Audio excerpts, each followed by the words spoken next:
Hey everyone, today I'm going to be teaching you the best ways to make Oreos. I'm not going to talk in that voice anymore throughout this video, so please don't leave. Some of these might actually be interesting. To start off, I'd like to say this isn't a sponsored video. I did send Oreo a message on Facebook asking them if they would sponsor me, but I never received a reply. It was a very well written message too. Enough about that, let's open these Oreos. I just cracked a whole bunch of them. Now that I got these open, I can start teaching you recipes. First, what you're going to need is double stuffed Oreos and a package of triple double stuffed Oreos. These are only available at select locations, but the double stuffed Oreos you can get pretty much anywhere. And to start it off right, since today, the day of recording anyway, is National Donut Day, I thought we could do a donut Oreo. So just reach into any drawer close to you, grab out a donut, and let's get started on this recipe. For this one, it's pretty straightforward. You're going to have to take an Oreo and find some way to get it into the donut. I thought I'd start it off simple as this recipe doesn't require too much baking, so now we can go ahead and eat it. This recipe was submitted by Orange Cuber and it's called Peanut Butter Oreos, and it is definitely not what you think it is. For this, you're going to need some type of peanut butter. It's safest to keep peanut butter in the fridge. I don't really know why, but I've been told that, so I would assume it's true. First, you have to take one of the Oreos out of the packages, put it onto a plate, and then remove one of the sides.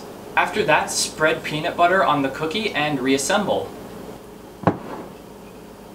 Oh, is that exactly what you thought peanut butter Oreos was going to be? My bad. The next one on the list is jelly Oreos. No, I was not running out of ideas for this list. You're going to have to go into the fridge to get your jelly again, and this time I know why you keep it in the fridge, because it will mold very quickly if you open a jelly container and leave it out at room temperature. You could probably use the same plate as before to save on washing dishes, but that's not really what these recipes are about, so get a new one. For the jelly recipe, we're going to have to put the jelly in the middle of the cream, so you're going to have to cut out a portion of the cream. Put the jelly in the slot, because it's definitely not going to work as well if you don't put that there. After that, reassemble your Oreo, and then it's time to eat it. This next recipe is pizza Oreos. This is going to be the first one that requires the triple double stuff, so go ahead and get those open now. And you guessed it, we're going to be using leftover Costco pizza for this recipe. So reach into your freezer and grab a bag. Hey, if you're feeling really hungry, grab two. Once it's preheated, select how many slices you would like to eat, and then set your timer. Once the cheese on your pizza has reached the desired meltiness, get your double triple stuffed Oreos and we can start with the assembly. You're going to have to use this special technique I call sniggling to get the Oreo into the pizza well to make it mold and blend with the cheese and pepperoni correctly. Once you have appropriate coverage on all of your slices, feel free to go ahead and eat it. If eating that much pizza isn't really your speed, this next recipe is probably for you. It's the pizza bagel Oreos. Just go into your freezer, get the last of your pizza bagels, let's cook these up and figure out how to get some Oreos with them. If you feel that your mini pizza bagel is done, take it out of the oven. It's almost essential that you use the triple double stuffed Oreos for this, because you're going to kind of sniggle one of the cookies in between the bagel and the sauce and cheese, and then you put a cookie on top of the sauce and cheese, and then a cookie on the bottom of the entire thing. After that, you just have to eat what you've created. I know you've been thinking so far, where's all the cubing stuff? That's where this recipe comes in. This is clock Oreos. So you're going to have to get your nearest good Rubik's brand clock, and get ready to put some Oreos in it. You're going to have to disassemble it. You can refer to my tutorial if you want to learn how to do that. Once you do, get all of those unnecessary clock gears and wheels and stuff out of there, and then shove a whole bunch of Oreos inside, put the lid on, and tape it back up. I like to call this one the $20 case for crumbs. For this next one, we have something called Juggalos. It's juggling Oreos.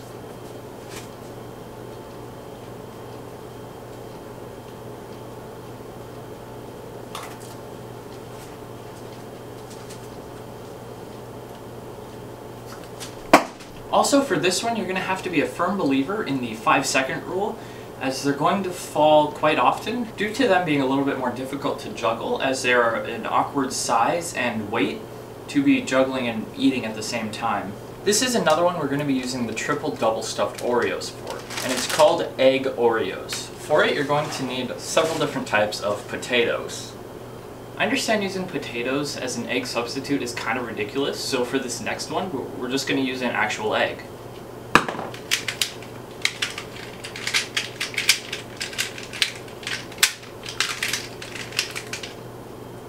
Now we're about to make a real masterpiece, the ham and cheese sandwich Oreo. Reach into the refrigerator, grab your finest ham and cheese, and we will get started on this recipe. Once you get the desired cuts of ham and Swiss cheese, you use the Oreo cookie as a stencil on the meat and the cheese, and then use the sharp knife as the cutting utensil for the stencil, and cut around the Oreo. And do that for both the ham and the cheese, and you should end up with some pretty perfectly sliced ham and cheese for your ham and cheese Oreo sandwich. Just so you know, this is a delicious recipe that I eat all the time at home. I'm showing you assembling it here. That's the ham, that's the cheese. This is one of the single healthiest recipes on this list. It's called broccoli Oreos. So you do need to get broccoli if you're going to complete this recipe successfully, and I'll show you how much broccoli you need to get now.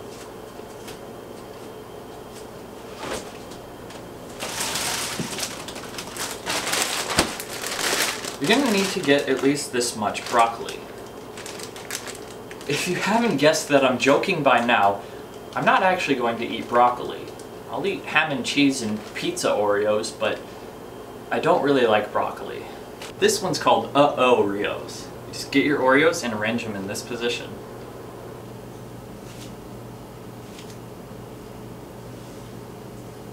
If anyone outside of California understands this reference, I'll be impressed. This one's called the lactose intolerant drink Oreo. You're gonna have to get a mason jar and fill it with just the finest tap water, unless you live in Michigan. Go ahead and drop the Oreo inside once it's reached the desired room temperature. Leave it there for about 20 minutes and then we'll get back to it.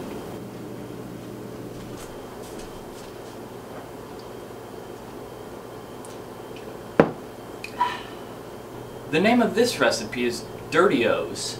It's pretty straightforward. You take one of these double stuffed Oreos, open it up, drop some dirt in it, and go ahead and try it.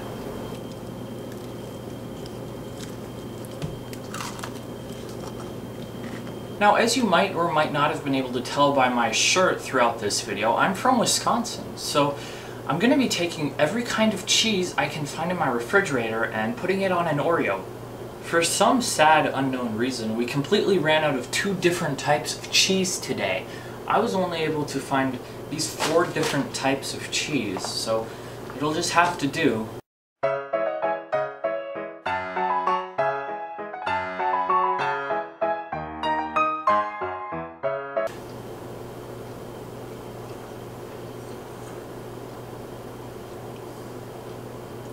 There we go, lots of cheese on a double stuffed Oreo.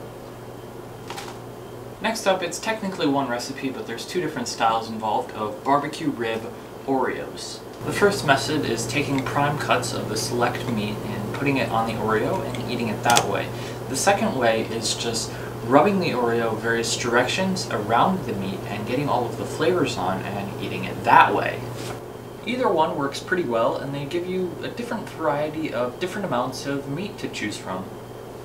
This recipe is called Other Brands. Because Oreo didn't pay to sponsor this video, I can put whatever brands I want in. So I'm going to be using Reese's, Butterfinger, M&M's, and Twix in this triple double stuffed Oreo.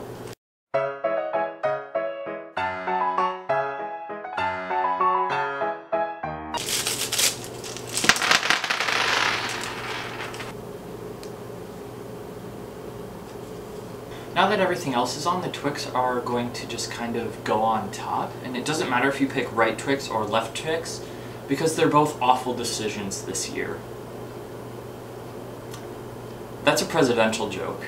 As much as I would not like to eat this one, I'm not going to eat it because I respect my body more than to put it through this much sugar in one day.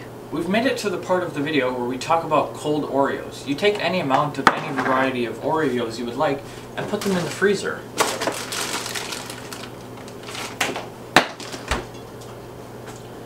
Wait 35 minutes and they'll just about be done. This one is less of a recipe and more of just an interesting fact about how my new shoes, the old school from Vans, look so much like a triple double stuffed Oreo. It's just pretty cool.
This is the knockoff brand. You take any kind of Oreo type cookies that's not actually an Oreo, put it in an Oreo.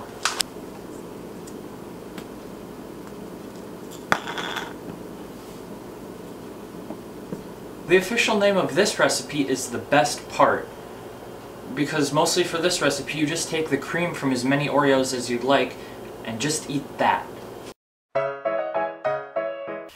This is what about 14 of them looks like, and I wouldn't recommend going any less than this. I'm about to show you how to make the hot dog Oreo.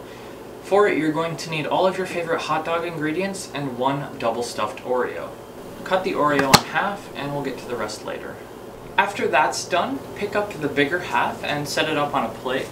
Get the previously mentioned hot dog toppings and apply them gently with a toothpick. Now that I've completed this, I've realized that it does look a bit more like a hard shell taco than it does a hot dog. But I wouldn't put ketchup and mustard on a hard shell taco. As we get close to the end of this video, I'm going to teach you the recipe for my Mega Oreo. A lot of the people watching this video are probably going to think about Mega Minx when they hear Mega. It's a Rubik's Cube type puzzle. And that's exactly what you should be thinking about when you hear the name Mega Oreo. A Mega Minx has 12 sides, and so does the Mega Oreo. The ingredients are a QJ Mega Minx, 12 Oreos, and a whole bunch of tape.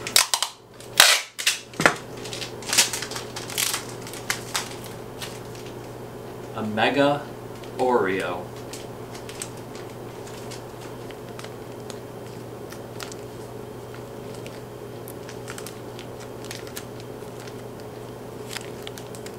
This is the very last recipe I'm going to teach you today. It's possibly the best one of them all.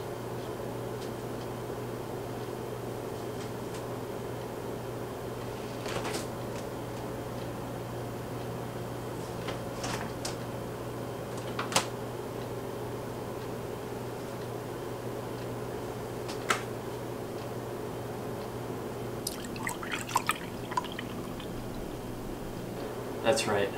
After all of this led us up to milk and Oreos.